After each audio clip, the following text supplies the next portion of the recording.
Dimitrije Todorović Kaplar u Knjaževcu uoči obeležavanja školske slave Svetog Save za učenike nižih razreda kao i za mališane iz knjaževačkih vrtića priređen je program Slovo o Svetosavlju.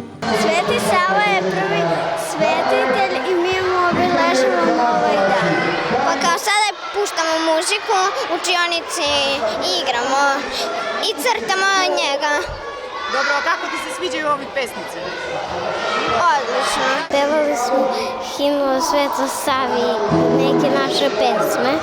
Gosti su bili čuveni pisac poezije i dramskih tekstova za decu Tode Nikoletić i Branimir Rosić, autor dečijih pesama, voditelj emisije Hajde sa mnom u obdanište i urednik i autor serijala Avanture Banetove leteće gitare na radio televiziji Vojvodina. To je ono što grad ima najlepše, a to je pokazati šta deca umeju.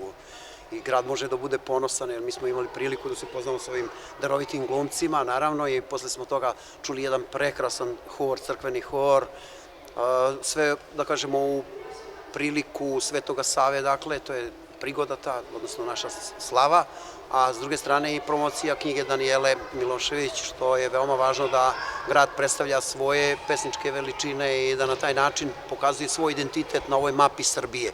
Naravno da smo mi prepuni impresija i pre svega ovo je samo motiv da ponovo dođemo. Tako je, da. Videli smo da drugari lepo pevaju, da znaju stare pesme, ali isto da su tako spremni da nauče neke nove.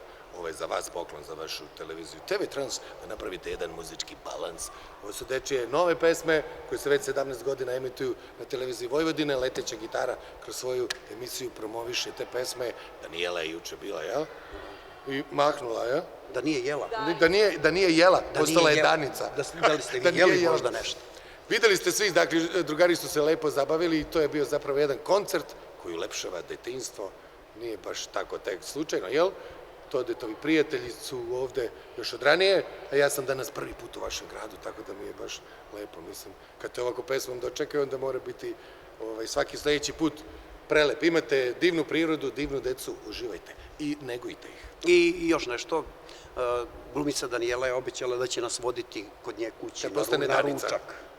Dakle, pričali smo o palačinkama. Dakle, žurimo sad na palačinac parti kod Danice. Jel se slažemo?